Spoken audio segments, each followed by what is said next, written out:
कृतांता में आपका एक बार फिर से स्वागत है।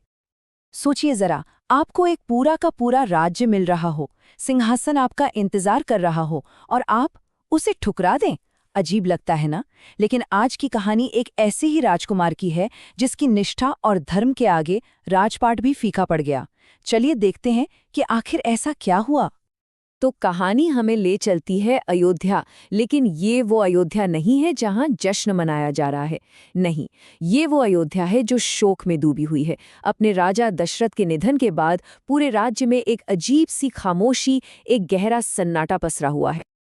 और इसी माहौल में भरत अपने पिता का पार्थिव शरीर देखते हैं, जिसे एक बड़े से तेल के कड़ाहे से निकाला गया था। आप सोच सकते हैं उस बेटे पर क्या बीती होगी।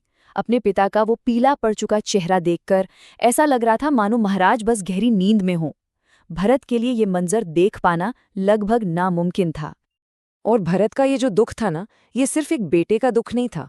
ये तो जैसे पूरे राज्य की आवाज थी। उनके शब्द, राजन, आपके बिना ये पृथ्वी विधवा के समान हो गई है, ये शब्द साफ बता रहे थे कि राजा दशरथ के बिना अयोध्या कितनी कितनी सूनी हो गई थी। तो पिता का अंतिम संस्कार हो चुका है। अब राज्य के सामने सबसे बड़ा सवाल खड़ा था कि अगला राजा कौन बनेगा। जाहिर है सबकी नजरें भरत पर ही टिकी थीं।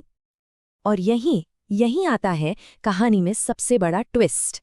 एक तरफ सारे मंत्री, सारे सभासद खड़े हैं, भरत से मिन्नतें कर रहे हैं कि आप ही हमारे राजा हैं, राजपाट संभालिए। और दूसरी तरफ है भरत, जिनका प्रण चट्टान की तरह मजबूत था। उन्होंने न सिर्फ सिंहासन को सिरे से खारिज कर दिया, बल्कि ये तक कह दिया कि श्री रामचंद्र जी ही राजा होंगे, उनके बदले मैं 14 साल वन में रहूंगा। सोचिए जरा। भरत बस नाक कहकर रुकने वालों में से नहीं थे। उन्होंने एक प्रण ले लिया था, एक संकल्प कि वो खुद जाएंगे वन, अपने बड़े भाई श्रीराम को वापस लेकर आएंगे और ये सिंहासन उसी को सौंपेंगे जिसका इस पर असली हक है। और इसी प्रण के साथ शुरू होती है एक ऐसी यात्रा जो शायद इतिहास में पहले कभी नहीं देखी गई होगी। पता है क्यों? क्योंकि भरत अकेले नहीं जा रहे थे। ऐसा लग रहा था मानो उनके साथ पूरी की पूरी अयोध्या ही चल पड़ी हो। जरा इस यात्रा की विशालता का अंदाजा लगाइए। आप यकीन नहीं कर पाएंगे। पूरे 9,000 हाथी, उनके पीछे 60,000 रथ और फिर 1 लाख घुड़सवारों की फौज। नहीं, ये कोई जंग की तैयारी नहीं थी। ये तो जैसे अयोध्या का दिल था जो अपने राम को वापस लेने के लिए धड़क रहा था। और हाँ, तीनों रानियां, कौसल्या, सुमित्रा और कैकेयी भी इसी यात्रा का हिस्सा थीं। तो ये विशाल काफिला, ये पूरी अयोध्या पहुंचती है गंगा नदी के किनारे, और वहां उनका सामना होता है निषाद राज गुह से। और गुह कौन थे? श्री राम के पक्के दोस्त। अब आप गुहा की जगह होकर सोचिए। अचानक आप देखते हैं कि एक विशाल सेना आपकी तरफ बढ़ी चली आ रही है। क्या सोचेंगे आप? गुहा का भी माथा ठनका। उनके मन में सीधा एक ही सवाल आया, कहीं भरत अपना रास्ता साफ करने के लिए श्रीराम पर हमला करने तो नहीं आ रहा? और गुहे ने एक पल भी नहीं गवाया। फौरन अपने लोगों को इकट्ठा किया, 500 नावें तैयार करवाईं, हर नाव पर 100-100 जवान तैनात कर दिए, गंगा तट की रक्षा का संकल्प ले लिया। मतलब साफ था, अपने दोस्त राम के लिए वो किसी भी हद तक जाने को तैयार थे। लेकिन जब भरत और गुह का आमना सामना हुआ तो सब बदल गया। भरत की बातों में जो सच्चाई थी, उनकी आंखों में जो आंसू थे, उन्होंने गुह के मन का हर एक शक, हर एक सवाल मिटा दिया। गुह को ये समझने में देर नहीं लगी कि श्री राम के लिए भरत का प्रेम किसी से कम नहीं था। तो अब शक की दीवार गिर चुकी थी।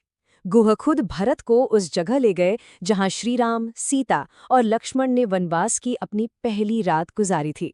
और यहीं पर भरत का सामना हुआ एक ऐसी सच्चाई से जिसने उन्हें अंदर तक हिलाकर रख दिया।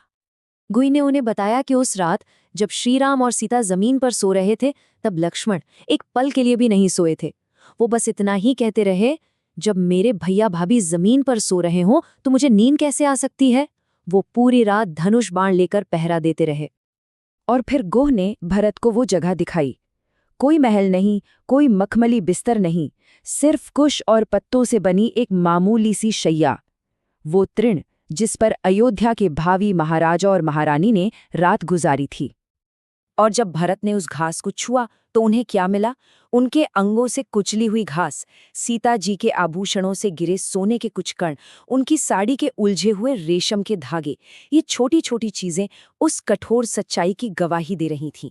ये देखना भरत के लिए बर्दाश्त से बाहर था। उनका दिल जैसे फट गया और वो वहीं बेहोश होकर गिर पड़े। और जब भरत को होश आया तो उन्होंने एक और कठोर प्रण लिया। उन्होंने तय कर लिया कि आज से जब तक उनके भाई वापस नहीं आ जाते, वो भी एक तपस्वी का जीवन जिएंगे। जमीन पर सोएंगे, सिर्फ फलमूल खाएंगे और जटा धारण करेंगे।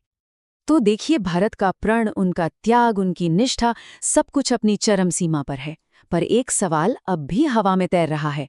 क्या भरत का ये अथाह प्रेम श्री राम को उनके धर्म से, उनके पिता को दिए वचन से डिगा पाएगा? धर्म और प्रेम की इस सबसे बड़ी कसौटी पर आखिर जीत किसकी होगी? तो ये थी भरत की यात्रा का पहला पड़ाव। उम्मीद है हमारी ये पेशकश आपको अच्छी लगी होगी। अगर हाँ, तो इसे लाइक और शेयर करना ना भूलें। और हमें कमेंट्स में ज़रूर बताइएगा कि आप अगली कहानी किस पर सुनना चाहेंगे। इस अद्भुत कथा में आगे क्या हुआ, ये जानने के लिए कृतांता को सब्सक्राइब ज़रूर कर लें।